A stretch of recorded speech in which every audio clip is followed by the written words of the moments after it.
You reach into the freezer for an ice cube, and your finger doesn't come back alone. The cube is stuck to your skin.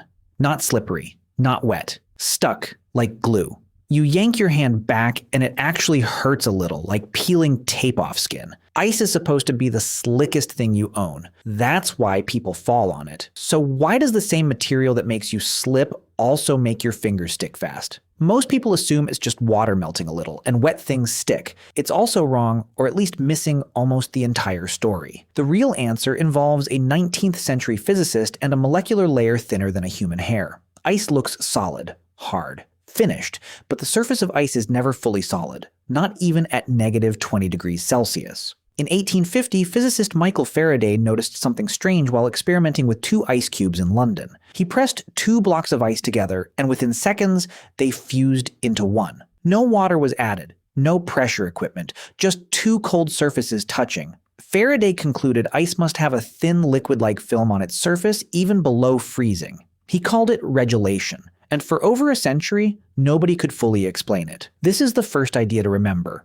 The quasi-liquid layer, a skin of water molecules on ice that behaves like liquid, even though the ice underneath is frozen solid. That layer isn't a mistake, it's built into how water freezes at all. Inside solid ice, water molecules lock into a rigid lattice, each bonded to 4 neighbors, but molecules right on the surface only have neighbors on one side. With nothing pulling from the other direction, they stay looser, more liquid-like. That looseness exists even at -35°C, according to surface studies from the 1990s. So the ice in your freezer is never a perfectly dry solid. It's wearing an invisible wet coat, only a few molecules thick. And here's where your own body enters the story. Human skin constantly releases moisture, roughly ½ liter a day, even without visible sweat. When your warm, damp finger touches an ice cube at -18°, something fast happens. Not melt, freeze. That thin film of your own sweat turns into fresh ice, bonding directly to the cube. You're not just touching ice, you're briefly manufacturing more of it.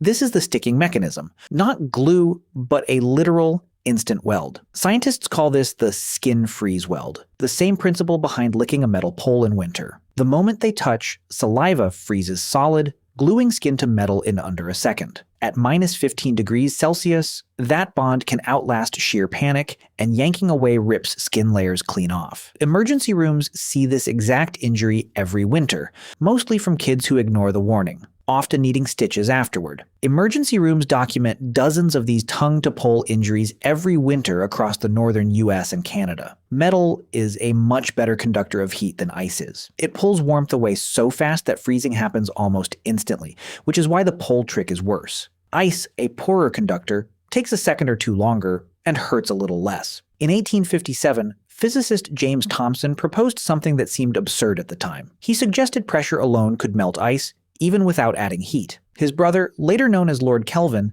tested it experimentally and confirmed it. Squeeze ice hard enough, and its melting point actually drops below 0. For decades, this explained why skates glide. Pressure melts a thin film that lubricates. It's also, according to modern physicists, mostly wrong. A 2018 review by physicist Robert Rosenberg calculated the pressure a 75-kilogram skater exerts through a blade. It lowers the melting point by less than 1/10 of a degree. Nowhere near enough. The real answer, Rosenberg argued, is that same quasi-liquid layer Faraday found in 1850. Friction from the blade adds tiny heat, thickening the natural liquid skin already on the ice. So the same molecular layer that makes ice slippery under a skate makes it sticky against your skin. Slippery with motion and friction. That constant micro-movement generates just enough heat to melt a thin water layer. And it's that layer, not the ice itself, that lets objects glide almost frictionlessly across the surface, even at freezing temperatures. Sticky with stillness and cold enough to freeze it solid.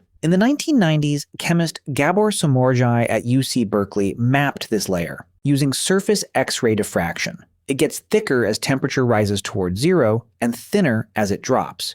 At -1°C, the layer can be nearly 40 nanometers thick. At -30, it shrinks to less than 1 nanometer, a handful of molecules deep. That's why freezer ice at -18 to 20 feels sticky but not wet. Somorjai's data also explained why ice cubes fuse together in a bag left too long in the freezer. Every time the door opens, temperature rises slightly, thickening the liquid layer on every cube. When it shuts and temperature drops, that film refreezes.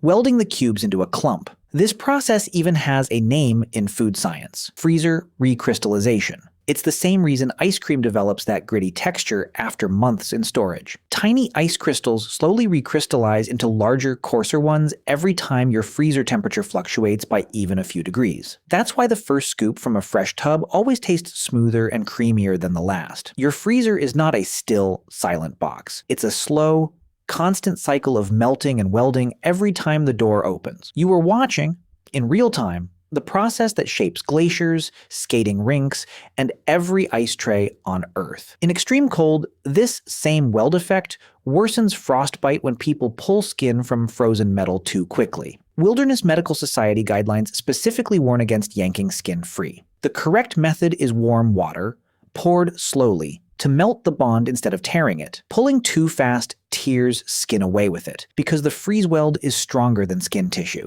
It's documented in cold injury case studies from Arctic and Antarctic research stations. It was Faraday's 1850 discovery playing out on a middle school playground. Emperor penguins have skin oils that lower surface moisture, preventing ice weld on their feet. Arctic foxes have fur so dense their paws almost never freeze, even at -50 degrees. We evolved in warm climates in East Africa, where sticking to ice was never a survival problem. So every time your finger sticks to a cube, you're feeling a gap in your evolutionary history. Every popsicle that sticks to a child's tongue, every frozen car door handle in January that seems to grip your glove, all of it is the same quasi-liquid layer, freezing and unfreezing against your warm skin. Now you have two names for it: the quasi-liquid layer and the freeze weld. The way frost forms lace patterns on a cold window overnight. The way a snowball packs together in your palms, but not in dry, colder air. Every one of these is the same water molecules, deciding whether to behave like solid or liquid. That decision depends on temperature, pressure, friction, and whatever warm, wet thing is touching it, which most days happens to be you. You're standing inside a piece of physics that took scientists over 150 years to fully explain. Faraday saw the film in 1850. Kelvin tested the pressure in the 1850s. Somorjai mapped it in the 1990s. Water is the only common substance whose solid form floats, whose surface never fully commits to solid or liquid. It exists in a permanent, molecular in-between. Not quite wet, not quite dry, not quite finished becoming what it is. Your finger touches the cube. For a fraction of a second, your body's moisture freezes solid, binding you to it. Your body made ice. Just for a moment, just enough to hold on. Water has been doing this for 4.5 billion years, long before there was a hand to stick to. You just happened to be the warm, curious thing that finally noticed. Every object you'll ever touch is either becoming something else or refusing to. Ice just does it fast enough for you to feel.